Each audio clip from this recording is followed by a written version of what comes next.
My name is Sophiya. I love coming to Barcelona. Hope you could tell I am a robot by the wires coming out of my body. In 2016, Sophiya the robot was unveiled and went viral. Now the company behind her has a new vision: to mass produce thousands of robots by the end of 2021. I am an artificial intelligence. You might like to become an artificial intelligence. Hong Kong-based Hanson Robotics says 4 models, including Sophiya, will start rolling out of factories by the first half of 2021. The company's founder and CEO, David Hanson. We are just now mass producing Sophiya. This is Sophiya number 24, and many of my previous robots were hand-built. However, now we have begun scaling the manufacturing of Sophiya so we can make hundreds and into thousands of units of Sophiya, and use this also as the foundation for many other kinds of characters. How did you feel when They created her to promote human-to-machine empathy and compassion. She's appeared on late-night shows and the cover of fashion magazines. Sophiya was even given legal citizenship in Saudi Arabia and appointed the UN's first non-human innovation champion.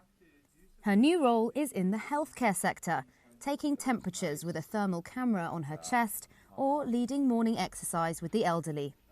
Social robots like me can help take care of the sick or elderly in many kinds of healthcare and medical uses. I can help communicate, give therapy, and provide social stimulation, even in difficult situations.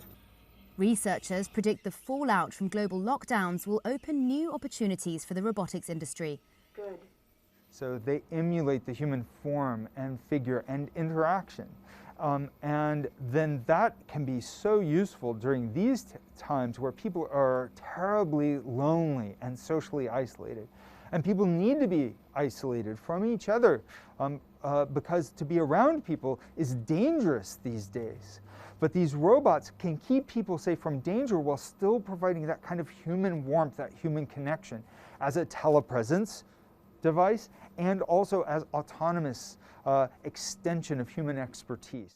Hanson Robotics is launching a new robot this year called Grace, developed specifically for healthcare. Other big players in the industry are also taking note. SoftBank Robotics' Pepper robot was deployed to detect people who weren't wearing masks. In China, robotics company Cloudminds helped set up a robot-run field hospital in Wuhan. Worldwide sales of professional service robots had already jumped 32% to $12.2 billion between 2018 and 2019, according to the International Federation of Robotics.